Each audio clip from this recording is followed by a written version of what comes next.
చెప్పబోయే ఆంధ్రప్రదేశ్ రాజకీయాలు కానీ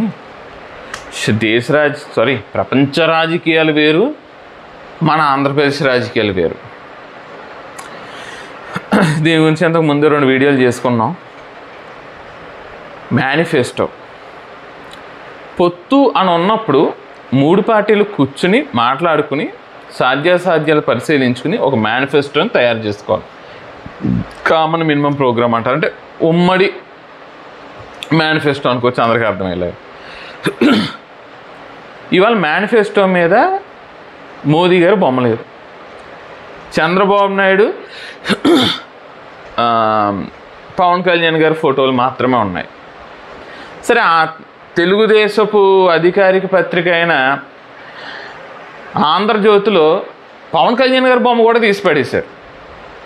దీనికి కొంతమంది ఏమంటున్నారు, ఫోటోలో ఏముంది, ఫోటోలు చూడకూడదు, లోపల మ్యాటర్ చూడాలంటే. అరే, ఆత్మగౌరవం కూడా తీసుకుంటారా మీరు జనసేన? అరే, కనీసం ఆత్మగౌరవం ఉండాలి కదరా. తూ అని ఊసేస్తే మా నాయకుడు చెప్పాడు కదా అని తుడుచుకుపోతారా? అరే, ఇక్కడ మీ నాయకుడికి అవమానం జరుగుతున్నా మీరు పట్టించుకోరా? సరే, మీ కర్మ మీరు ఎలా ఎడితే రాదంలే, కానీ మీ పార్టీ మీ ఇష్టాలే. కానీ అంటే ప్రజల్లోకి ఏమి వెళ్తోంది? ఇది ప్రజల్లోకి వెళ్ళేదేంటి? ఇప్పటికే ఈ తెలుగుదేశాన్ని అంటీ ముట్టనట్టు ఉంటుంది బీజేపీ. ఏదో పేరుకు పొత్తు తప్ప పెద్ద పట్టించుకోవట్లేదు అన్నట్టుగా ఉంటుంది.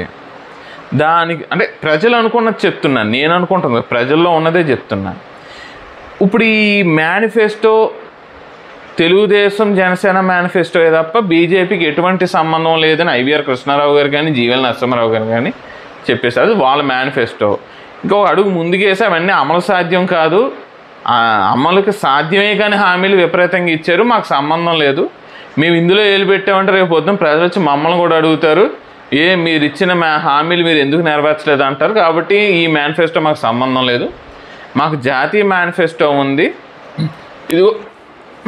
ఇదిగో బీజేపీ వాళ్ళు ఇచ్చిన వాళ్ళ సొంత manifesto. Modi guarantee 2024, Bharatiya Janata party మరోమారు మోదీ సర్కారు. ఇది వాళ్ళు ఇచ్చిన మేనిఫెస్టో. ఇందులో చేసినవి ఇది మాత్రమే మాకు సంబంధం, ఇందులో ఇచ్చిన హామీలు మాత్రమే మమ్మల్ని ప్రశ్నించండి తప్ప చంద్రబాబు నాయుడు గారు పవన్ కళ్యాణ్ గారు ఇచ్చిన మేనిఫెస్టోతో మాత్రం మాకు సంబంధం లేదని చెప్పారు.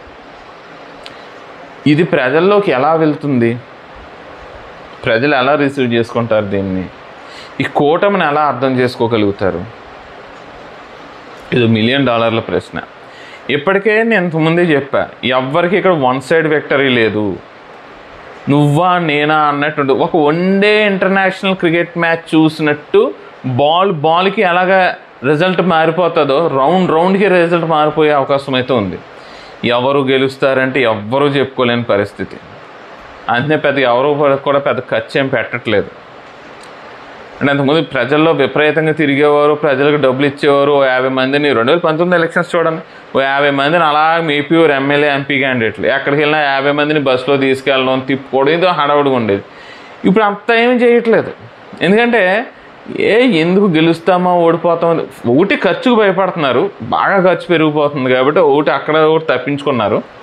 2 గెలుస్తామో ఓడతామో తెలియదు, ఎందుకంత ఖర్చు పెట్టుకోవడం. వాళ్ళకి కావాల్సింది ఏంటి? ఎండ్ ఆఫ్ ది డే ఓటుకి ఎంత ఇస్తున్నారు అనేది మాత్రమే చూస్తారు కాబట్టి ఆ డబ్బులే అక్కడ ఖర్చు పెడదాం. ఇప్పుడు ఈ జనాన్ని తిప్పుకోవడం అనేది అనవసరపు ఖర్చు, దీని జోలికి వెళ్ళొద్దు అన్నట్టే ఉంటున్నారు అన్ని పార్టీల కార్యకర్తలు, అభ్యర్థులు కూడా. ఇలాంటి పరిస్థితుల్లో ఈ మేనిఫెస్టోకి సంబంధించిన స్టేట్మెంట్స్ అనేవి మాత్రం మైండ్ బ్లోయింగ్ అబ్బా. రాజకీయాలు నాకైతే ఆల్ ఇన్ వన్ మూవీ చూసినట్టు ఉంది. ఏంటి నవరసాలు అంటారు చూసారా, ఆ నవరసాలు ఇందులోనే ఉన్నాయి. Suspense, thriller, action, horror, comedy, romance అన్నీ.